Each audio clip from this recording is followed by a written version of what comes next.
just orient you to the panelists who are sitting to my left, on your right, Mike Adams from Constellation Energy, and then David Wells, who is here from Kleiner Perkins, and then to his left, we have Zach Shulman, who is down from Ithaca, with relationships both at Cornell, teaching in the law school and business school, and a partner at Cayuga Partners. And then Larry Thomas, the CEO of Primet Materials. And then David Ye, who's a private investor and previously a venture capitalist. We have a lot of material to cover, so we're going to get into the discussion about scaling to growth in Cleantech. It's been a big challenge, and we're very fortunate to have so many perspectives here to share with you tonight.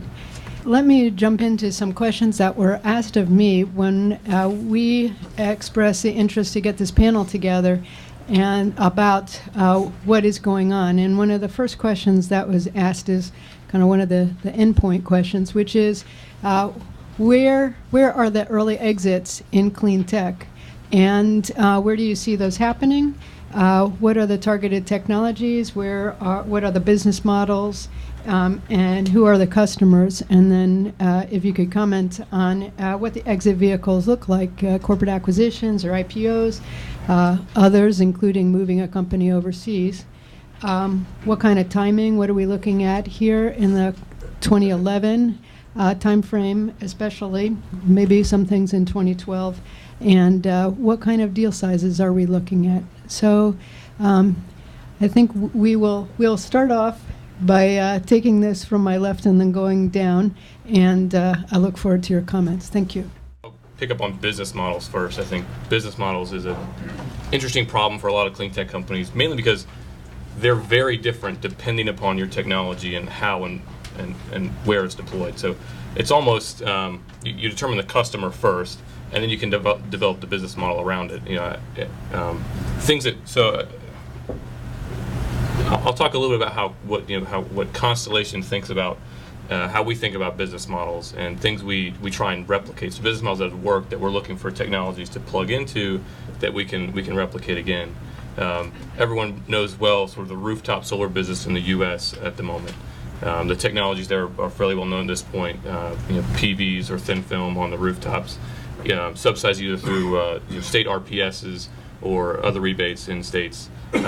The business model that works for that particular technology is a provider such as Constellation and others in the space develop the project, finance the project, and the customer who owns the site is actually the purchaser of power off of that, off of the panels that sit on the rooftop.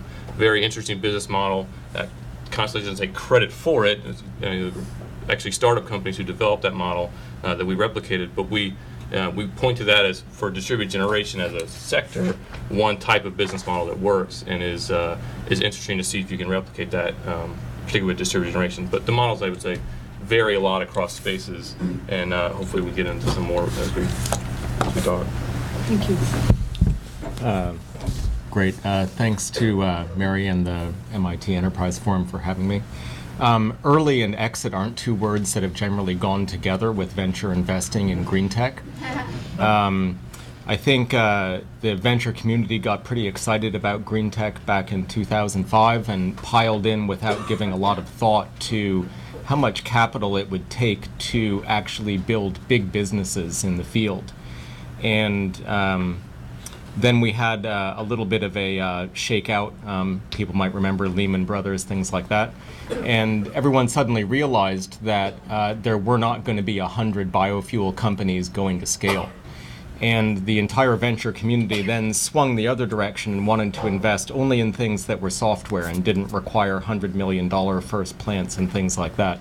So it's been quite a lot of whiplash, actually, in green tech investing and anything that requires significant capital to get to scale. So in that scenario, we really haven't seen much in the way of early exits, except with a small handful of IPOs of technologies that found their way through the eye of the needle. or a few fire sales here and there where the basic technology was actually pretty solid and significantly de-risked, but the venture funders couldn't find the capital to bring it to commercial scale and found a strategic that was interested in doing so. I think what's exciting now is the pace at which green tech is developing in China and to a less public extent in India as well. And these are geographies where they're keenly aware of the challenges around energy sustainability and where there's a lot of inexpensive capital available to approach scaling these technologies. So I think we're going to see development of new models where innovation in the US is going to actually move for commercialization at an earlier stage abroad. And we've seen several such opportunities ourselves. Certainly we have portfolio companies that are planning on doing their manufacturing in China to a large extent. So that's my bit on early exits. Yeah, sure. Hi, everybody. I'll start out by saying that I'm a recovering lawyer, so my comments tend to be a little more simply stated in terms of reality. I think that I don't really see clean tech as very different than any other sector in that you have to have customers that want your products. And absent some bubble, which I think is already gone in clean tech, things get a lot easier when you have customers. It makes it easier to raise money. It makes it easier to be patient. Larry is one of our CEOs of one of our companies, which is clearly a clean tech company, which he'll tell you about. We've been in that company since 2005, and I'm guessing it'll be a few more years before we even think about an exit, actually. And that's fine. It's kind of the mantra going in. It's sort of like drug development. It just takes a long time. There are different types of clean tech investors, and David at the end will tell us, I think, more about that, where you can have some faster exits in the IT space, maybe. But at the traditional, brick and mortar, build a factory, make some products, sell them to producers here or in China or India, it takes a while to get that exit done, and without customers, it goes nowhere. Okay. And I'm Larry Thomas, and I'm with Primet Materials. And again, I have to be careful here because I've got one of my board members and largest investors to my right. I'm really nice. And then I was in his partner's office in San Francisco last week trying to make him one of my new investors. So forgive me if I edit a little bit. I think one of the things when you say clean tech, people have certain models in their mind, and these are the highest profile companies are ones that have very significant capital requirements. It's companies that need to go out and buy a defunct auto plant and the hundreds of millions of dollars of capital associated with that. Or some of these companies that want to, pave the Mojave Desert and solar reflectors for a couple, significant billions of dollars. That's not everything out there. There is, in the words of Dow Chemical CEO, capital light ways of going after this. And that's where my company comes in. We have a low capital, low operating cost method of making specialty materials. In our case, the electrode materials that go into lithium-ion batteries. So if we can drive low cost through the battery value chain, that's of obvious and immediate benefit to the auto OEMs. We're looking at $20,000 battery packs going into cars that are supposed to sell for $20,000. What I want to react to, though, in your question, though, was the question of business model. And it's one of these questions that you're always asked when you're in my position by gentlemen like this. And it's, what's your business model? What's your business model? And this obsession over defining the business model. I spent most of my career at very large companies, Dow Chemical, Air Products and Chemicals, multi-billion-dollar companies. And you got really, really tired of 10 guys from Austin coming in and telling you how they were going to do business with your company. And what I've found is that if you've got a technology that the market wants, and you have confidence in that technology and its utility in the marketplace, you can let the business model take care of itself later. There are certain companies out there that want to do business with you as an arm's length supplier, others that want to own the productive assets and would have to be a licensee, others that are only interested in doing business with you if they acquire a piece of your company or all of it. If you try to dictate that up front, you're just naturally cutting the amenable market that you can go after, which is something that you can't afford to do in an early stage company. So I think there's something of this fallacy, again, of capital intensity and this fallacy of this business model obsession that I'd encourage you to think twice about. Thank you, Mary, for having me. And I think for me, the question is not really about early exits, but are these profitable exits? Now, touching upon my colleagues' comments, is that why are people always asking about the business models? As a financial investor, you want to know how to make money, and that's the business model is your outline how to make money. But I think the key thing about this whole question about early exits is I wouldn't use the word early. I would ask two questions. Are these profitable exits for the financial investors? And then second thing, for the companies that have IPO'd in the cleantech space in the last few years, are these producing sustainable long-term companies that can be ongoing entities and have strong business models that can run on their own? And I think when you kind of look at some of the IPOs of the last few years, you have a lot of companies that A, weren't sustainable, or B, they couldn't raise money in the private markets and they used the public markets as an exit. At what point are people seeing in a company's life or a technology's life, are you seeing China get involved? We've heard about manufacturing, we've heard about cheap capital, and then how is that changing both the way the company is operating day to day, and also how the board's working?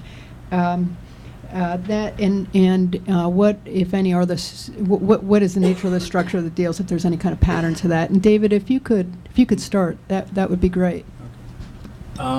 Most of my experience is necessarily with cross-border deals, and I think that's what Mary is hinting at. But from my own experience of investing in China, is that there's more enough opportunities in China to be funded by Chinese companies that doesn't necessarily need Western capital. But I think what Mary's asking about, how does this impact the U.S.? Right now, I don't know what the last count is. There's about $3 trillion of foreign reserves being held by the Chinese government. And right now, this capital is essentially a strategic asset for China to come invest in the U.S. And I think the big step for China to make a big impact on the U.S. clean tech market is they have to get past a Chinese concept that they want full control of the company. I don't think minority ownership is something that most Chinese companies would be comfortable with. At least for the companies that I deal with, there's a lot of demand for the products in China. And I think it's great. I would never turn down a big customer in China. You have to be careful with IP. People are very concerned about IP protection in China. Even if we have patents filed in China, it's questionable as to how they'll be enforced. And if you ask me as a VC if I care about that, I mean, my answer is yes, I care, but I care more about getting the good customer. So we have all of our companies that do business in China have patents filed in China or patents issued in China. That's great. What else can they do? I don't think they can do anything else except get the customers in China. That's why we filed the IP protection there. So it makes a lot of sense, and there's just a huge demand. And whether or not the sales to the Chinese customers are actually sales of products, or whether it's licensing of technology, you can imagine which one's safer from an IP perspective, which typically would be the sale of a product that can't be reverse engineered. Remains to be seen. Again, it just depends on the company, but I'm all for China. I think it can't be avoided. So I can draw two examples, one from my own portfolio and one from a venture that we've been diligencing for investment. My portfolio company, we actually recruited the CEO from his position as head of the Chinese unit of a multinational company. And we brought him into a pre-product, pre-revenue startup to accelerate that venture. And he responded by immediately opening a subsidiary in China to source materials and components there. And there's no way that we can be competitive with this venture's innovation unless we use the lower cost of capital and lower cost of labor that feeds through into the lower cost of components that we can source in China. It's we'd be surrendering a significant portion of our competitive edge in this venture if we didn't take advantage of that. And I think that's going to be true in many ventures that are hardware or device-based or dependent. We can't operate independently of that influence from China. So the other example is a venture I'm diligencing. It's a very early stage venture. They've demonstrated their technology only at a lab bench status, and they will have to develop a tool to manufacture it at larger scale, as well as conduct some pretty complex business development and relationship building to get into manufacturing and be commercial. And they have ties to China through the team at the venture, and a Chinese municipality offered them free land, $40 million in cash on a valuation double what any US VC would pay, and basically 0% financing to build a factory on the free land in China. It's pretty hard to compete against that as a venture investor trying to deliver a return to our LPs. So that's another good example of how China's participation in the game is going to change the state of play. I know there's a lot of conversations going on around manufacturing and where products have to be sourced, and they can be sourced cheaper in China. And there is a opportunity to have strategic relationships with the manufacturers as either an investor or as a redistributor. Have you seen any of those relationships? And I'm not talking about David, as you're saying, the U.S. funding of Chinese business expansion in China, but rather taking U.S. technology and through a strategic partnership, looking at distribution opportunities leveraged through a manufacturing. I think this is maybe not, in a sense, a clean tech question. This is more of a growing Chinese market question. Because China till recently was seen as the world's factory, and now in the last few years it's seen as the only center for growth and maybe the hope to save the world from global recession due to this growing middle class. And what I've seen successful hasn't really been clean tech. It's just simple large Fortune 500s going to China and basically forming JVs with Chinese partners to make products and services for local Chinese consumption. And there will be clean tech components to it, but to be honest, I think a lot of it will be around simple things like energy and cars, and which may be electric cars. So you've heard things what GE's doing and GM's doing. So that's most of my experience. What I've seen in the venture world, I've seen some companies doing what David's mentioned, where they basically offshored operations, whether it be R&D and manufacturing to China because of the lower cost of capital. But with that, of course, there are always risks. And I think it's good doing I think in order to fully exploit the Chinese market, whether for its manufacturing competence or to access its domestic market, you need a local partner. I would never go to China without a local partner. You will not return your capital whatsoever. But I think the basic structure now is you have 50-50 JVs. I think now there's a lot more flexibility where some of the Western partners can have fuller ownership of some of these JVs, maybe go 60-70. But again, that depends if these are in strategically important industries for the Chinese government. So I think my question, or maybe my answer to this, is that JVs are the best way to go. They're being done in the energy and infrastructure, and it's more at the Fortune 500 level than at the clean tech level, though. And there is things happening at the kind of venture and startup level as well. Before the audience gets the wrong idea, it's worth saying that we don't invest in Europe without a local partner either. From our standpoint, we chose to focus on the lithium battery industry, about a third of which globally is in China. And even just a couple years ago, you would compare a Japanese or Korean plant for making batteries, and they're very highly automated systems. And in China, you would go into plants and see people literally rolling cylindrical batteries by hand on a little spinning wheel. And that's changing rapidly. You're seeing the quality of the manufacturing in China on a lithium battery is a very high-tech device to manufacture, rapidly gaining in scale. From our standpoint as a supplier to that industry, what it means is that, at least for now, the barrier for entry to be a supplier to a Chinese company is much lower than it is for a Japanese company, because it's a less sophisticated manufacturing environment that we're selling to. Therefore, the qualification is a lot faster. What you have to keep in mind is that all of those conversations start with the large Chinese battery company saying to you, oh, we'll be perfectly happy to buy from you at the port, because they know that your sensitivity coming in is on IP protection. But they also know that eventually you will have to land a plant in the country in order to be competitive. And they know that the government laws will compel you to start transferring more and more IP into that local plant. And you have to have a strategy for how you're going to deal with that, because you will, yes, be able to do business at the port for some period of time. But you have to be thinking, all right, how do I start peeling back and landing the least critical parts of my IP in succession in the country, keeping as much of it offshore for as long as you can, so that by the time you have to reveal that last card to your local partner, you've already moved on to the next technology that differentiates and moves your company forward. What technologies are you seeing, Mike, both from, an internal project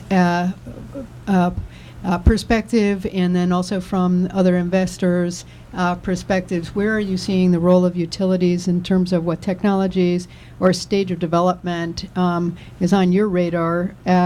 And what is the role of the utilities in both, if at all, in providing investment into these smaller businesses, or in terms of any other kinds of deal considerations that you have about a company that might not ordinarily or otherwise have to be prepared to be structured to be a supplier?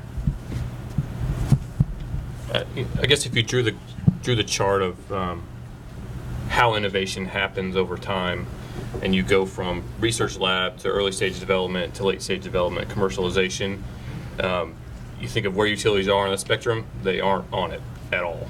And that's kind of been the problem. The history of utilities in the U.S. is that's just a big problem. The incumbents in the space never tried to address innovation. Part of it's a byproduct of policy being regulated by PUCs who are very risk averse on behalf of ratepayers. Some of it is just an engineering culture that is more about operations and execution than it is about innovation.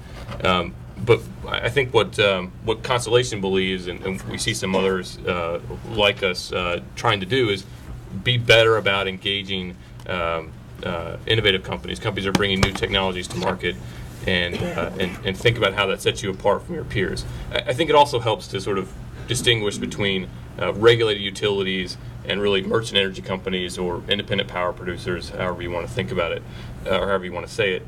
There are different incentives for those two categories of big energy companies. So everyone thinks about utilities. You think about the people who own the wires to get you the power to your home. Most of those are distributed utilities, distribution utilities, who are regulated by some state level entity. They're going to be much slower to adapt technologies. In that particular sector, you see things related to grid automation, the smart grid space, quote unquote. Generally, you see them more looking in that space, but they're going to look for companies with a big name behind it. So they're much more likely to buy from a Siemens or a GE than they are from a new meter maker or an in-home display device like a Control 4. They're less likely to buy that than they would someone with a company with a big name behind it that they trust. On the generation side, so away from sort of the consumption side and the utility scale, the generation side, I think there's a few merchant energy companies out there who are willing to be more aggressive, but you typically see it at a much later stage in development. I'll point to NRG stepping up to sponsor Bright Source Energy, which is a large concentrated solar thermal plant planned in California. that is significantly de-risked, to borrow a phrase from Dave, for them at the stage of development it is. But you can see that, for them, that later stage is something they're willing to do. So hopefully that answered all parts of that question. Yeah. Is there anything that a company coming up with a new technology could do to make it more amenable to the more aggressive utility players?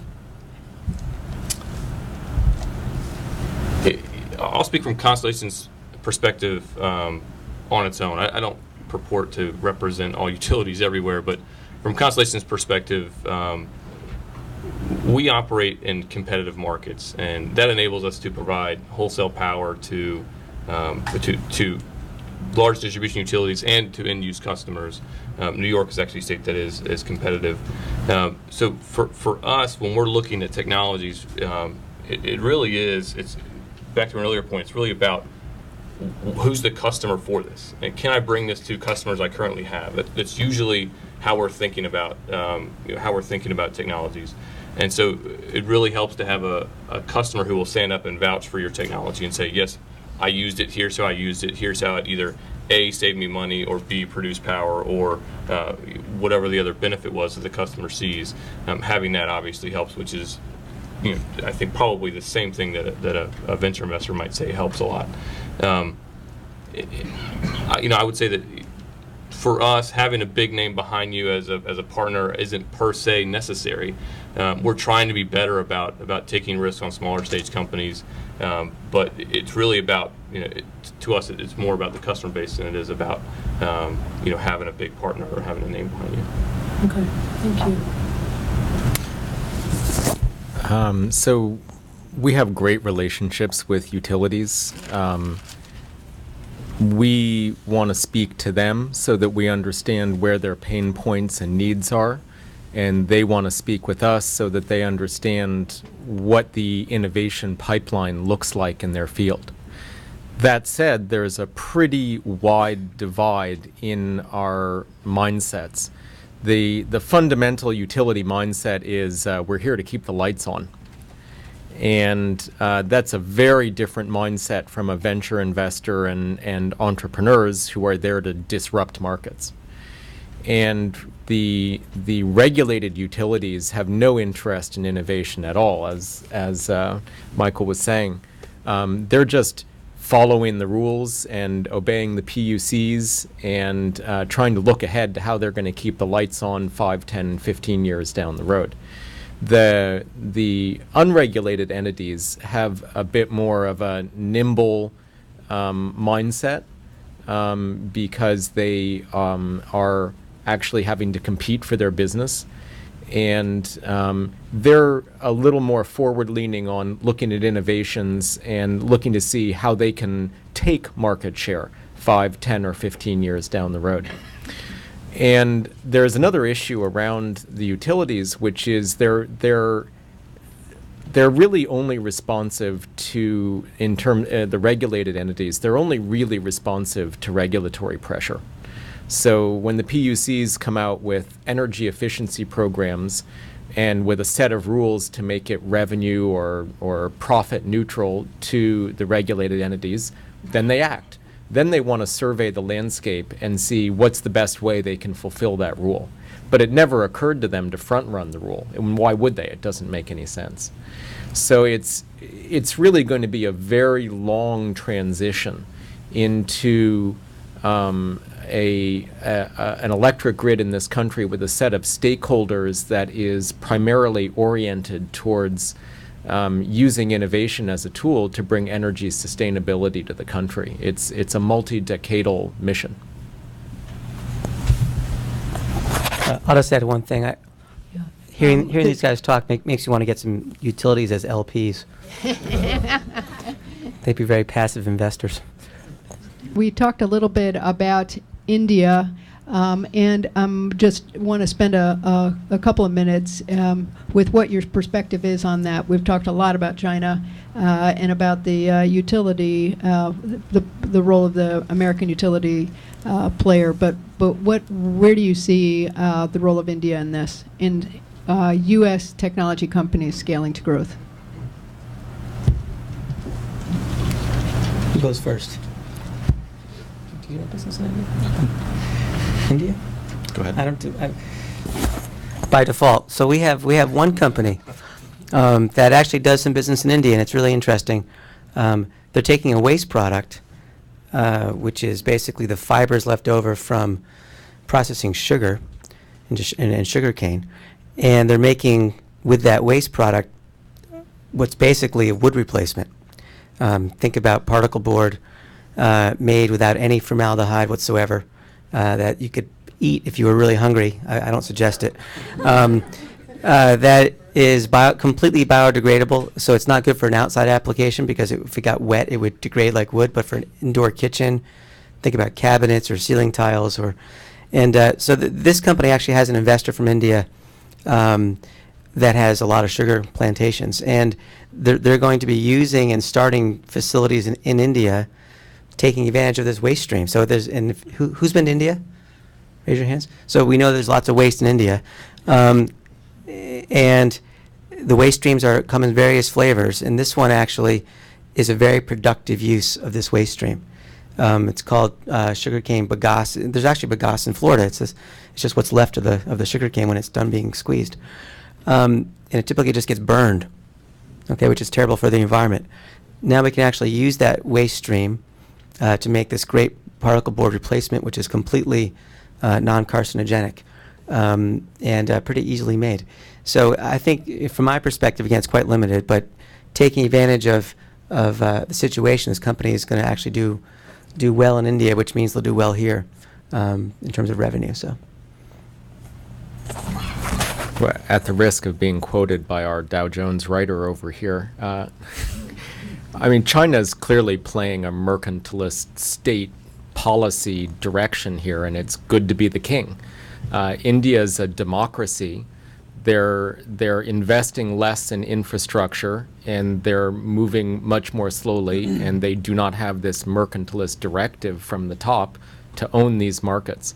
So I think we will see pretty substantial utilization of energy innovations in India to supply the needs of the population there for energy.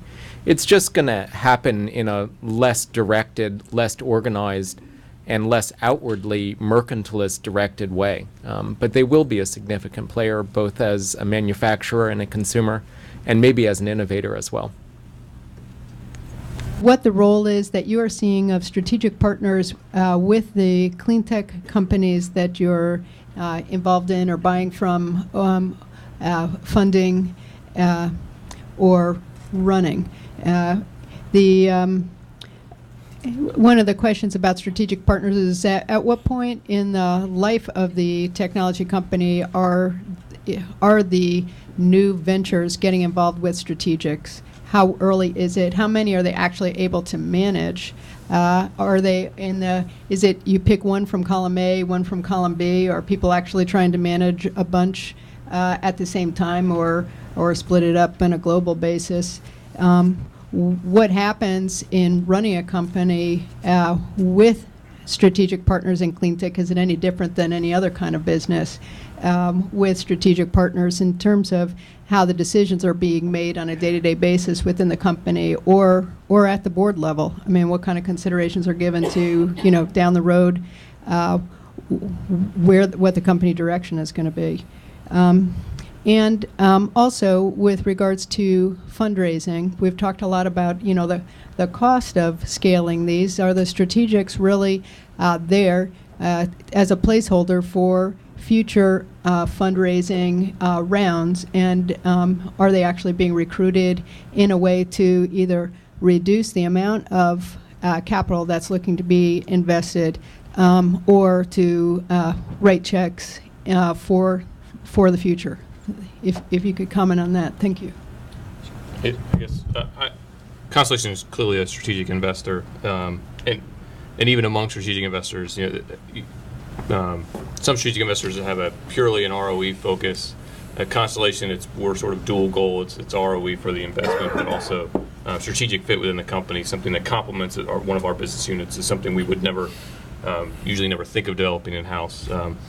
We do some venture investing, and interestingly enough, all the ones we've done to date have been in conjunction with both another strategic and a venture or more private equity type partner as well. So we typically like to have a VC or other involved in the transaction because they bring the expertise of helping the company manage the growth, which we're not as experienced in. Constellation feels like we add value to those kind of transactions because we understand markets. We also own a lot of customers, and we can help inform how the technology or the product can actually address certain customer segments better than it is today, and actually bring you to those customers once we're a strategic investor. So I'll answer. Your questions are always multiple parts. I'll answer at least one of them, which is the strategics. From our perspective, we like to have partners. The feedback we've got from companies so far has been pretty good, although I'll leave that for our entrepreneur to really get into how he views that. We also having a venture partner who also is experienced in bringing that company up the growth scale is usually helpful. I've been on both sides of this. When I was at Air Products, I was responsible for making and running strategic investments in startup companies, and I'm on the other side of that, soliciting strategics. And what I can tell you is that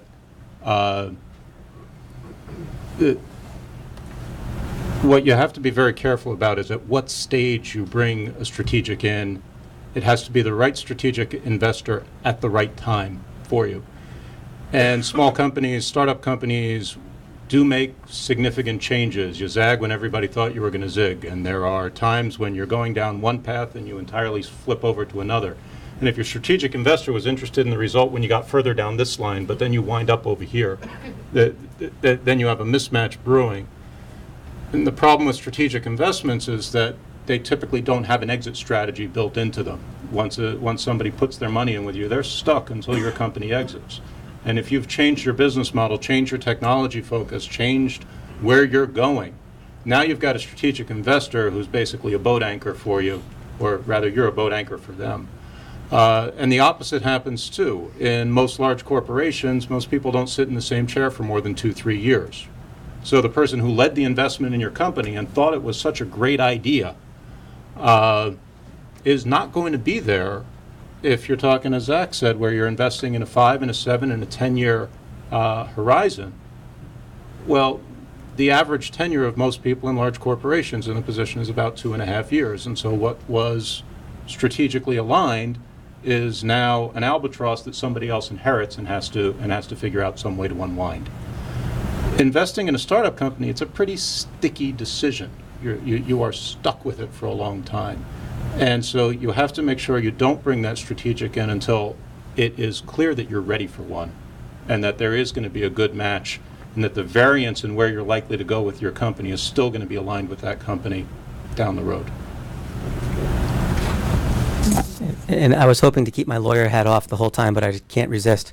So if you do bring a strategic in, which I tend, particularly in Larry's case, I fully support bringing a strategic in. It is the right time. Obviously, it has to be a minority interest. Otherwise, the VC investors are just stuck, which we won't accept. And you also never want that strategic to be on your board. I say never. I mean, it's very dicey for that strategic investor to be on your board because you're talking about things that could be competitive with them. And if they're a board observer, that's okay. You just have to excuse them from the meeting. But having them actually on the board could be a challenge. So be careful about that when you're asked by your strategics that they want a board seat. You should really discuss that thoroughly with your existing board members because it could be a problem.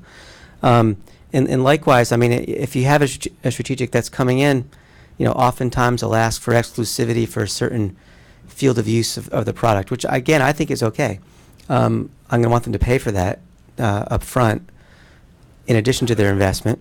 But as long as the field of use is small enough and it's not going to constrain the company being sold, which is the most likely outcome, as you probably know, for an exit, I also think that's okay. So I'm a big fan of strategic investors, and we've had exactly, I think, 0 in our portfolio. But I'm a big fan if they show up with the right terms. So we have a clearly articulated policy at Kleiner to actively build relationships with strategics and also to build relationships with their venture investing entities. And we find them to be highly valuable partners for us in understanding the markets and the landscape of green tech and helping us with ventures at the right stage to have the right set of conversations with the market. It's much easier to do that with a venture investor. At the same time, with a strategic investor. Also, at the same time, bringing in a strategic at the right stage, as Larry was saying, it's critical to pick the right stage. And they do give a credibility stamp to the venture in its conversations with the market that is very valuable. And they also give access to the market. In many green tech innovations, access to the market is not through a short value chain, and it's not simple. And strategics bring a tremendous amount of value there. Yeah, I think my colleagues said pretty much everything else. Just one quick thing to add to that is that they bring a lot of validity to the market, but they also bring a lot of validity to other investors, and which is also significant to think about. I mean, if you have a strategic, they typically won't lead around, okay? I mean, it's very uncommon for them to lead around in terms of pricing the round. But they say, yeah, I want in, go find us the financial lead. And if you're lucky, that strategic will actually go with you. It's very rare, but they will go with you, with the company, to the VC meetings and say, we love this company. This is why you should be investing in it, because we think it's great. And it's awesome, awesome validation if you can actually make that happen. So I did have a major auto OEM go with me to David's colleague's office last week, and we'll see what impact that has on But one thing you have to, we're throwing around words up here like China this and India that and strategics this, and there's a temptation to think of companies because everybody's got the same logo on their business cards, some monolithic interest. Most large companies are large because they're operating companies, and 98.5% of the people with that logo on their business cards are involved in operating existing businesses and building technology for those existing businesses. When you approach a strategic as a startup, you're dealing with the people in that company who are dedicated to innovation and new things. And for them to go outside their company for technology and partnerships is to admit to some extent that what's inside the company isn't good enough. And there is somebody, some large entrenched organization within that company that's going to resist that. And you will wind up in pitch meetings, and I've been, again, on both sides of this, where you have a technical organization just throwing stones at this, saying, there's nothing new here. I don't see anything new. They're not telling me anything we can't do ourselves. And you have to overcome that activation energy to get anything to go as well. You need a champion within that organization who is willing to stand up to the technical organization, which is going to be basically the gatekeeper saying, there's nothing here we can't do ourselves. Isn't that a sales problem too? Is that a what? Sales problem too? Not invented here? It depends. The thing that you have to look for from a startup standpoint is a customer that's desperate. Because let's face it, if you're a large corporation and you're looking to do business with 20 guys in Ithaca, there's got to be something really wrong out there for you to wind up at my door. You have to have tried everything else and nothing worked. And to a great extent, I mean, that is the sales issue, the business development issue for a startup, is to find desperation or to create it in the customers that you want to serve. And sometimes you can find that desperation in very large companies that truly haven't been able to get down a path and are open to something outside. But it's got to be a level of desperation that overcomes that internal white cell count. Yeah, but I'm going to push back on that a little bit. I mean, Jeff Immelt is on record as saying we're not very good at taking things from 0 to 50 million in revenue. We're really good at taking them from 50 million to 500 million and up. And I think a lot of other American corporate chieftains feel the same way, that their organizations are not built for innovation, and they're happy to look for innovation outside. But then you have the problem you encounter. So you should never pitch to the engineers. Unless the strategic's with you. Yeah. I'll reiterate Dave's comment. For a Constellation perspective, we're ready to engage the outside world with innovation. I think we understand that it's something we're going to need to do to be able to be competitive in the future. We also recognize that it's not our core competency. At the end of the day, our core competency is commodity markets and understanding power markets in North America. Innovation, helping companies grow from 0 to 50 or whatever it is, not our core competency. But we realize we have to have that. We have to have those products in order to stay relevant as this industry changes over the next 5, 10, 15 years. I want to make one comment. It's that strategics, in my view, are necessary for Cleantech to scale the growth, because in general, most Cleantech, as we know, is very capital intensive. And what you need to scale is a balance sheet. And startups don't have balance sheets, and most investment funds can't allocate that much capital to one investment. Thank you. Well, one thing just to clarify, when you say it's got to be at the right time, is there a time that it's either too early for a company to get a strategic? One of the issues we've talked about is the volatility of the plan, what direction the company is going in. Is that the timing, the key timing issue, or is it there another? And is that about you have to wait until you've gone through an A or B, or you've already got some customers before you get a strategic, or when you say the timing is so key, what is that? I can really only answer that from the perspective of my company. When I joined this company 3 years ago, it already had 4 years under its belt, and had explored the application of the technology to everything from semiconductors and liquid crystal displays and ceramics and batteries and elsewhere. And if you align with a strategic who has very broad interests, well, possibly there's a way to do that early. And we looked at some companies like GE and others that did have very broad interests like that. But it really was, in my mind, much too early until that you were within a narrower window of variance of where the business model was going to go. At the stage where we are now, where we have a technology that we feel is proven for the battery industry and specifically the automotive industry's needs from its battery suppliers, bringing in an auto OEM saying, I need this to drive costs down in my value chain, and I will facilitate partnerships with this company, with all of the companies that are striving to serve that auto OEM's need. For me, this is the ideal time right now to bring in that strategic. So it's really a judgment call, venture by venture, assessing the extent to which the venture has been de-risked and really can even use the benefits that the strategic investor brings to the table. So I don't think you can have a one-size-fits-all answer. Okay, thanks. I'd like to move on to another topic, which is the role of government. In New York, we've got an active city government. We've got also the state, and then the federal government. We've got different agencies within the federal government that are having different roles, including, trying to grow exports, trying to fund energy technology development, and hit certain technical milestones within areas of clean tech. There's also the roles of foreign governments, as we talked a little bit about, with either the plans or the regulations that they have within their own markets. And I'd like to understand your perspective on the role going forward now. We've just come through the whole AARA Recovery Act financing, and where do you see the role of government going forward now within the scaling to growth?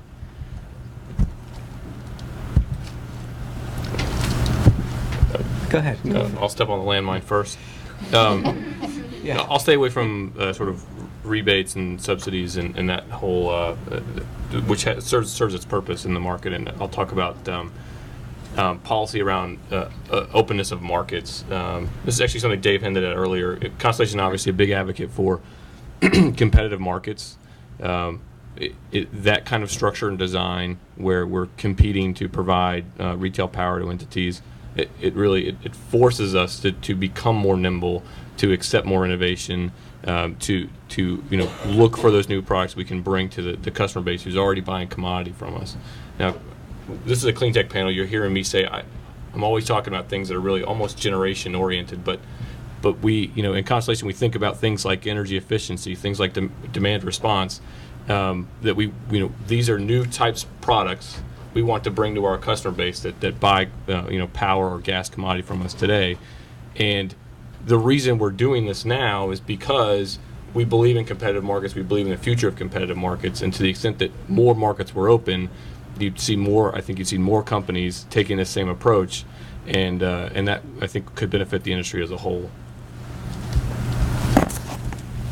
So I think it's really a matter of societal consensus. I mean, the EU countries have decided that global warming is real and that they want to reduce their carbon footprint, and so they are not without struggle and agitation trying to find the right blend of policies that will drive innovation and adoption there through financial carrots. China has spotted a business opportunity as well as seeing solutions to some of their own conventional pollution problems. And so they have a set of policies in place using public sector funding to drive sustainable energy technologies. India's not so sure. They think they like it. And America changes its mind every year or two. And sometimes we throw a lot of money at it, and then other times we recoil in horror and say, oh my God, we just have to keep using those cheap hydrocarbons. And so I think that we're not going to see a truly consistent financial approach to the challenges of driving renewable energy technologies down the cost curve until we have a societal consensus in this country. But there's no question that it can be done. And there's plenty of evidence to show that these technologies do go down the cost curve just as fast as any other one historically has. And what we run the risk of doing at this point is having American innovations manufactured in China and sold back to us. And that's what our government can prevent if it'll drive innovation in this country, the exploitation of innovation in this country, rather than being break gas with that policy. But that's exactly what happened in the case of lithium batteries. All of the basic technology was invented at places like Bell Labs, the University of Texas, the Argonne National Lab under the DOE system. The basic patents all have names like John Goodenough and Stan Whittingham and so forth. But the companies that actually built the plants and developed the technology lead in manufacturing and such were Panasonic, Sanyo, Sony, LG, Samsung, and now a handful of Chinese companies as well, to the point where well over 98% of the world's lithium batteries now are manufactured in Korea, China, Japan, and Taiwan. So you mentioned the stimulus plan, and there was $2 billion in the stimulus plan put into U.S. manufacturing of advanced batteries. And the government spread that wisely across everything from the base raw materials, ore sources, through to cell manufacturing and pack manufacturing and the vehicles. $2 billion is the price of about 3 world-scale battery plants, and Panasonic builds 2 a year. The scale of the investment on an industrial policy basis is dramatic, and it's far beyond the U.S. government and the state government's appetite for funding that kind of thing. Compare that again to China, where the government has set out a very clear 10-year plan that within by 2020 there will be, I think it's either 3 or 5 million electric vehicles per year being built in China by Chinese manufacturers. And they have targets for how many will be on the road at every point. And there is capital subsidy and R&D subsidy and all of those things going on to create that. That's what you're up against here if you're talking about it from an industrial policy standpoint in the U.S. And the $2 billion, and as controversial as that was, it's a drop in the bucket compared to what's going on in Korea, China, Japan. Yeah, and most of that 2 million. Billion. Billion. How many millions, Larry, went to startups? There was exactly one. Small company that wasn't even making battery products, they're making capacitors, and they somehow got thrown in there. Yep. And of those recipients, actually, of the money going to the battery industry, a very significant percentage of it went to, let's see, BASF, Toda Kogyo out of Japan, LG Chemical out of Korea. A123? No? There were U.S. companies on the list, absolutely, Johnson Controls and A123, but if you want to support the construction of battery plants and battery materials plants, the companies with that expertise today in this world are not U.S. companies. So when Larry's company presented his board, which I'm on, with a big, thick application for the funding, we all said, that looks really nice. And then, I mean, I don't, my view of this is the U.S. government is a little bit too inefficient to help startups. I mean, there are grants, and there's NYSERDA grants, for example, which are all great. I mean, but when it comes to real grant money, you know, it's not something that that a VC, in my experience, at least not in my own personal view, ever banks on. And if the company's banking on it, it's not really a VC backable company. And we just, if it's like an added bonus, to use a phrase I probably had in college or something. You know, if the money comes in, it's an added bonus. I just never count on it ever getting there. David? I think my view on this is not what should government do, what can government do. I think government can impact funding, but you have to ask, does the U.S. government have either the appetite or ability to fund X billion more to match other economies to fund clean tech growth? I think they can also provide regulatory certainty, but you have to also ask yourself, does the current legislative system in the U.S. government come to agreement on any major issues, let alone clean tech or energy issues? And then finally, you know, the seat of the government can't be a bully pulpit. And right now, you know, does our executive branch have enough political capital to push a clean tech agenda? I mean, the opportunity to do that was during Copenhagen, but they chose to go for healthcare. Carol Browner resigned today. Yeah. That's great news. Yeah. Well, I highly recommend Jon Stewart's bit where he shows 8 U.S. presidents in a row pledging to get us off foreign oil. To bring it back to innovation, though, and I know, Mary, one of the other topics you want is what can government do? There was one aspect of the stimulus, the way the grant was written, which was very effective for small companies, and in particular for us, even though we did not get one of the grants, because they drew a line of established companies and did not really fund below that. But one of the things that was written into that grant, the request for proposal, was that they encouraged applicants to develop partnerships with other domestic manufacturers. And that's all it said. It didn't say it was going to be a criteria for judgment. It didn't say anything other than that you were encouraged to partner with other domestic companies. And that alone fostered a lot of conversations and a lot of companies, because there were 85 or 90 companies applying for that $2 billion. It got the phone answered for us in a lot of places that wouldn't have happened otherwise, and got us in front of large companies like a Johnson Controls or an A123 and others that did eventually get money out of this that we wouldn't have had otherwise. So if you think about from a state government standpoint, if New York State is supporting GE and putting in a plant or submitting proposals, requests for proposals for state funding, simply asking the question in the application, what are you doing to partner with small companies in the state of New York? That applications that have partnerships with a small company domiciled in the state of New York will receive a second review or a more favorable review. That alone catalyzes conversations that otherwise aren't going to happen. I tried to put that in front of Governor Patterson when I had one chance to see him. It didn't go very far, but I'll try it again. One of the questions that's been asked is about the New York infrastructure itself for entrepreneurs. I think that Larry, you've just suggested one thing that could be of help to improve prospects or opportunities for New York entrepreneurs. Does anybody else have any other suggestions for what could be done within the New York State environment to assist clean tech entrepreneurs? Come on.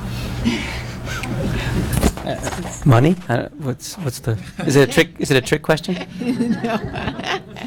No, it's not Money. a trick question. I mean, they could just fund more startups.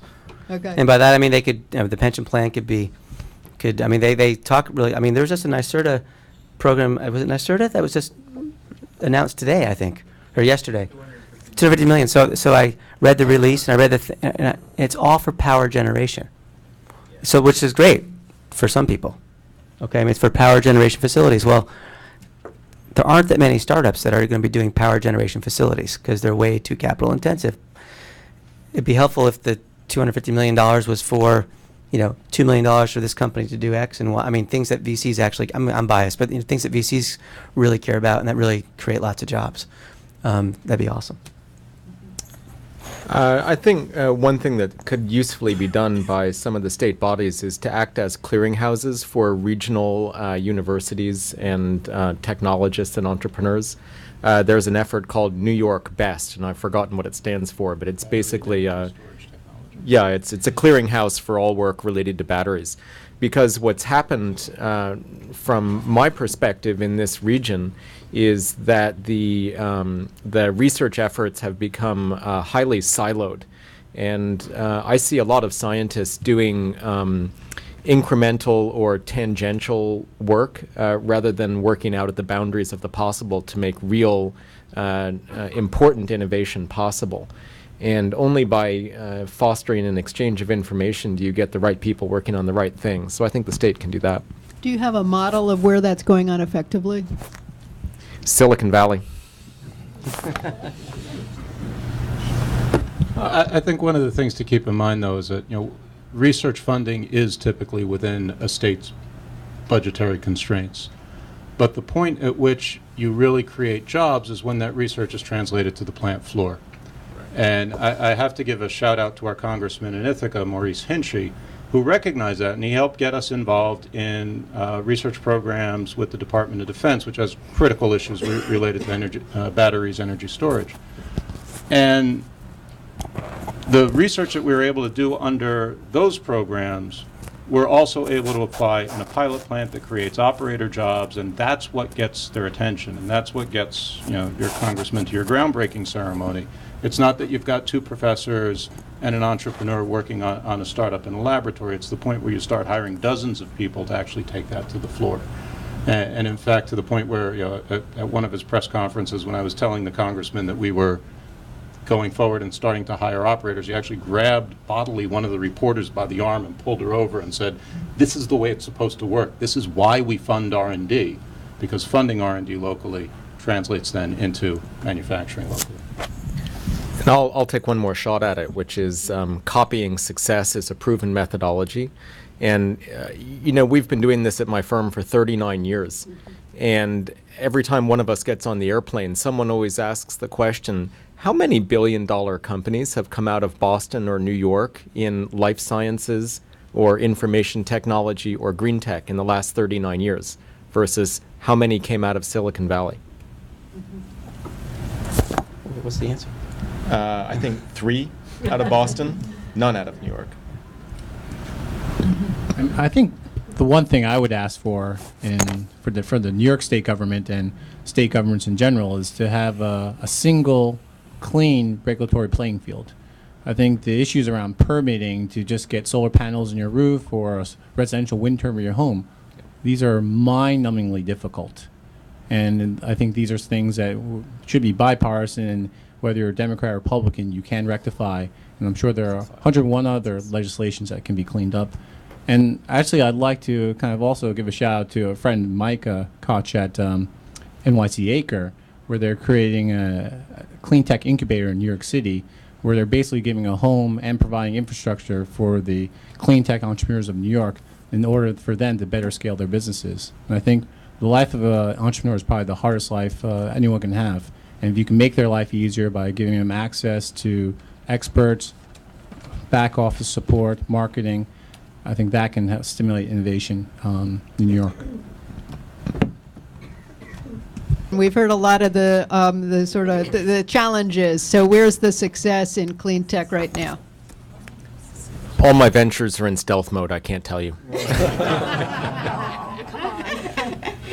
So the legacy of my firm is that we swing for the fences. And as I was touching on earlier, we don't invest in incremental innovation. We seek to find innovations that are out at the boundaries of the possible technologically or in terms of adoption or tipping points in behavior.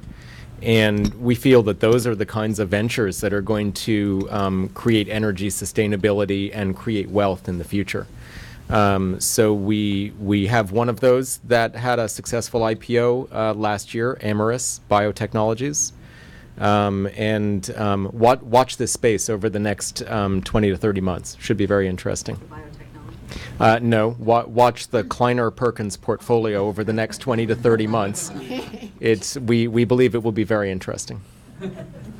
Any other comments about this? The good news in Cleantech.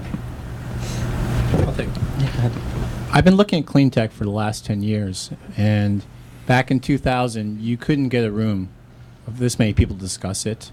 You couldn't really talk about this on your CV, and that even strategics even have this in vocabulary, and they're actually looking at it, and there are now specialized funds focusing on Cleantech and generalist funds like Kleiner Perks looking at it. I think that's a huge success. I mean, I think in the last 5 years, about 20 billion has been invested in Cleantech in over 1,000 transactions. That's a success. All right, one here. This is a bit of an unfair question, Lawrence Poster. This is directed to you, David. If you found yourself controlling a regulated utility, would you adopt their mindset, or would you do something disruptive? And if the latter, which I hope is the answer, what would that be?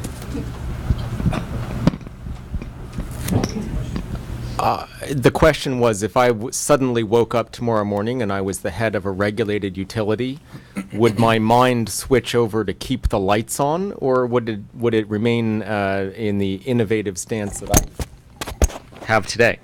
And while I make it a habit not to answer wild hypothetical questions like that, if I were in such a position of responsibility to my shareholders and beholden to a regulatory regime, I would probably fall into that mindset pretty fast. Just guessing. What would you say is needed for American companies, American corporations to compete with the expertise or the capital that a lot of the Asian counterparts have? Well,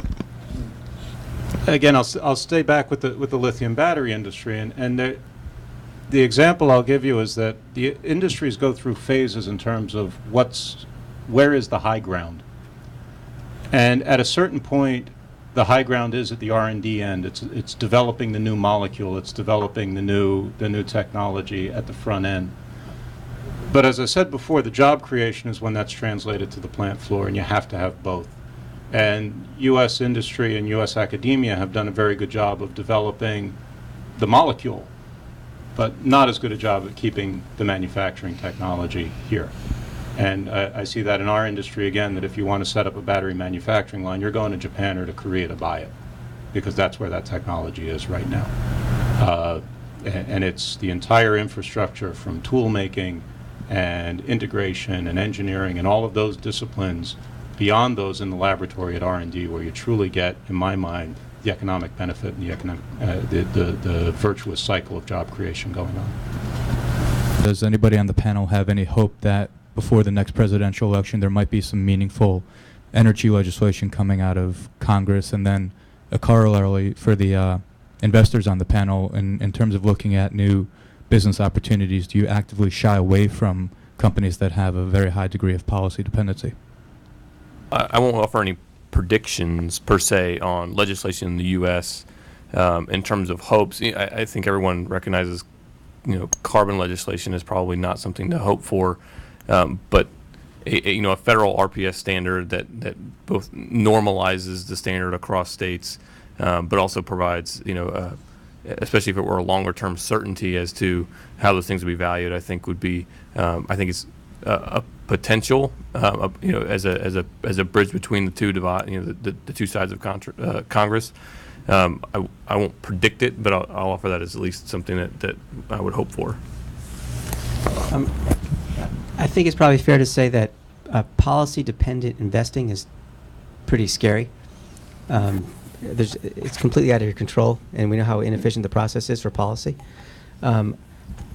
if a company gets lucky, like I'll give you an example, the same company, the particle board replacement company, I mean, California recently has legislated that particle board that manufacturers use in certain applications that are inside a home have to be formaldehyde free. That's awesome. It wasn't why we invested in the company. Okay, but that's an awesome development. And I hope that every other state does the same thing, and I hope the U.S. government does the same thing nationally. I doubt it will ever happen like that. So I think from my perspective, it's just more of an opportunistic thing. I mean, if you can take advantage of some policy that's probably already in place, that's great. Betting on a certain policy to happen, it's not for me. My name is Michael Gilbert.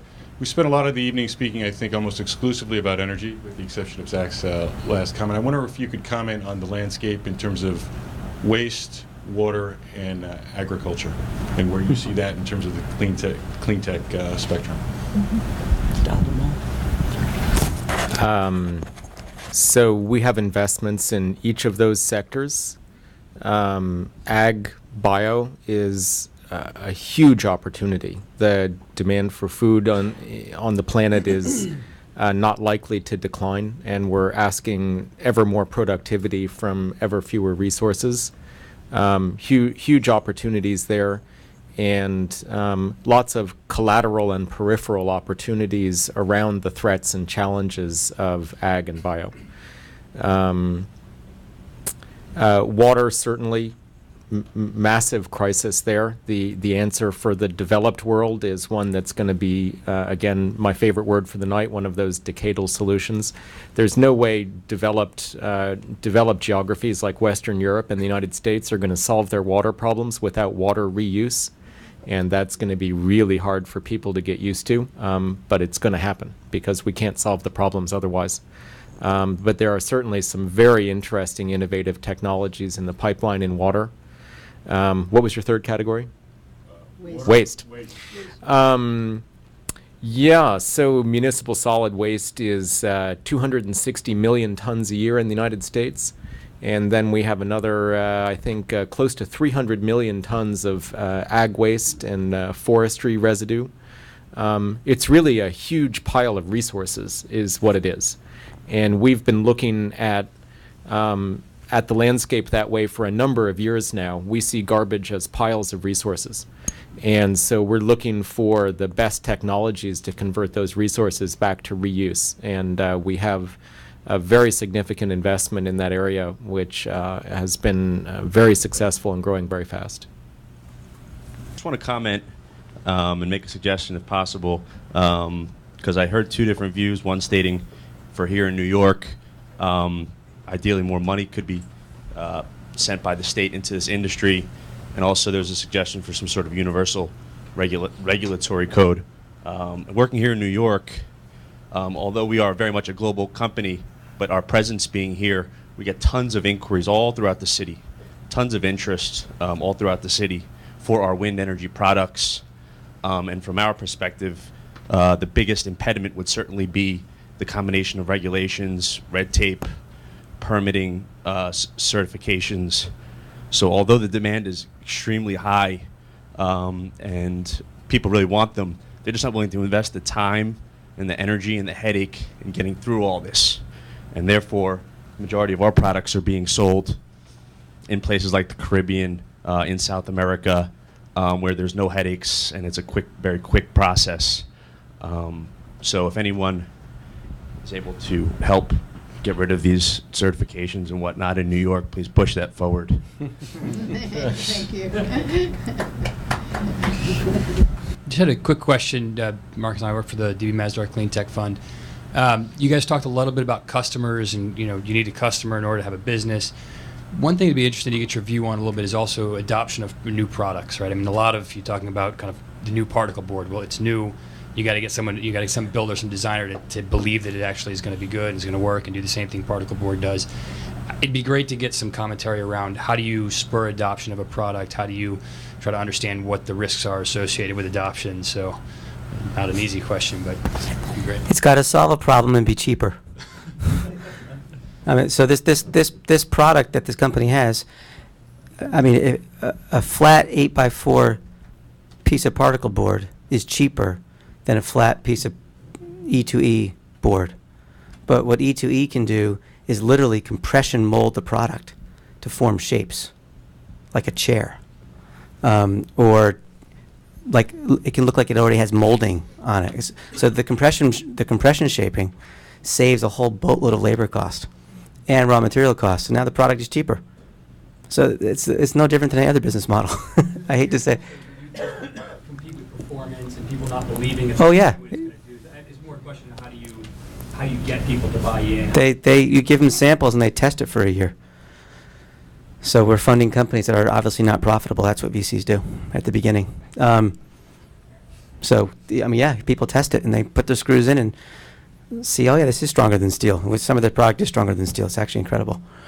So yeah, I don't really think it's that much different. You have to have a good product that's solving a problem, and typically is cheaper, saves the customer some money. I just have to say, improved performance is the worst mirage you can ever chase. Because if you have a product that's better than anything that's on the market today in terms of performance, then chances are the amenable market for it is essentially zero. And if you go to a company with an improved performance product, you're going to go in through the R&D organization, and you'll likely never come out. What you want to do is be talking to the guy in manufacturing who's got a problem that you can solve for them on a plant floor where there is a tangible cost saving that they can take. And for me, that was one of the big, revelation moments for me when I finally realized that we were completely wasting our time pitching the high performance that our process can impart to, in this case, battery materials, because that was a ticket to an endless R&D labyrinth. And what we started doing instead is strictly going in on cost savings, capacity deployment, rapid to scale for things that they're already using. We'll let them figure out on their own that the performance is higher when they buy what comes out of our process. They'll figure that out eventually, and we will charge for it eventually.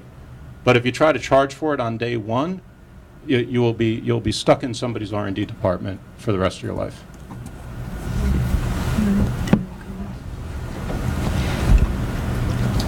Well, thank you very much. I appreciate it. They're great questions. It's been a wonderful panel. Thank you for joining us.